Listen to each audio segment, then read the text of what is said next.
सभी को जय श्री राम। हमारे चैनल में आपका हार्दिक स्वागत है। आज हम बात करेंगे कि पीपल के वृक्ष का स्पर्श केवल शनिवार को ही करना चाहिए, बाकी शेष दिनों में नहीं। और रविवार को तो पीपल के वृक्ष को छूना भी नहीं चाहिए। यह उस समय की बात है जब सूत जी अन्य ऋषियों को कार्तिक महात्म्य की कथा सुना रहे थे। तब ऋषिगण सूत जी से बोले, हे मुनिवर, आपने कहा कि पीपल के वृक्ष का स्पर्श केवल शनिवार के दिन करना चाहिए, शेष दिनों में नहीं। हमें इस विषय में शंका है, कृपया हमें इस विषय में भी जानकारी दे कि ऐसा क्यों है। तब सूत जी बोले, आपकी इस शंका के निवारण के लिए मुझे समुद्र मंथन वाली घटना याद दिलानी होगी।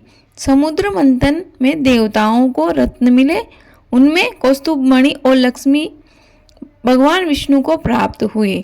जब विष्णु जी ने लक्ष्मी जी को अपनी भार्या बनाने की बात स्वीकार की तो लक्ष्मी जी बोली, हे देव, मुझसे बड़ी बहन जब कुंवारी है तो मुझ छोटी का विवाह आप पहले क्यों करते हो। सनातन धर्म के अनुसार बड़ी बहन का विवाह होने के बाद ही छोटी बहन का विवाह होना चाहिए। यह सुनकर विष्णु जी ने उदालक नामक तपस्वी के साथ अनुग्रह करके लक्ष्मी की बहन अलक्ष्मी का विवाह करवा दिया। बड़ी बहन अलक्ष्मी का मुख स्थूल था, बड़े बड़े दांत, लाल नेत्र, शरीर जीर्ण एवं क्रस था।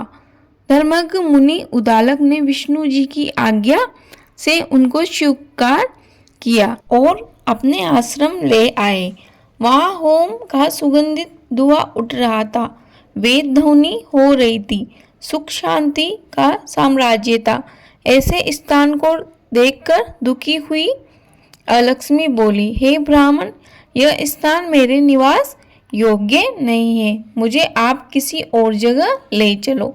उदालक बोला, कांते, यह बात क्या हुई, तुम यहाँ क्यों नहीं रहोगी। अलक्ष्मी कहने लगी, स्वामी, जहाँ वेद ध्वनि हो, होम होता हो, भगवत भजन होता हो, अभज्ञताओं का सत्कार होता हो, यज्ञ दान आदि शुभ कार्य जहाँ होए, स्त्री पुरुष प्रेम पूर्वक रहते हो, देव पितृजनों का सवितापूर्ण पूजन होता हो, वहाँ मैं कैसे रह सकूंगी। मेरा स्थान वहाँ नहीं है। मेरा स्थान वहाँ है जहाँ दिन रात स्त्री पुरुष में कलह होती हो, जहाँ कृषक वाणी बोली जाती हो, जहाँ दुराचरण होता हो, गुरु का सत्कार न होता हो, कामचोर आलसी अधर्मी मनुष्यों का जहाँ निवास हो, ऐसी ही जगह पर मुझ अलक्ष्मी को अच्छा लगता है और मुझे वह जगह प्रिय होती है। मैं मदिरापान व गोवंश का वध करने वालों व पापी हत्यारों को उत्तम मानकर उनके यहाँ निवास करती हूँ और उन्हें ही अपने योग्य मानती हूँ। आप मुझ पर कृपा करें और मुझे अन्यत्र ले चले।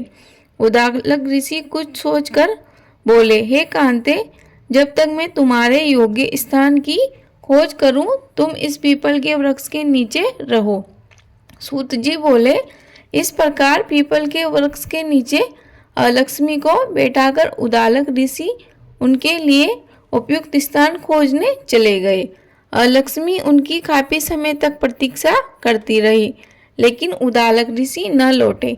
तब अलक्ष्मी ने सोचा कि मुझे मेरे स्वामी ने त्याग दिया है, और वह यह सोचकर पीपल के वृक्ष के नीचे बैठी विलाप करने लगी। उनके विलाप व रुदन से बैकुंठ में विराजी लक्ष्मी जी व्याकुल हो उठी।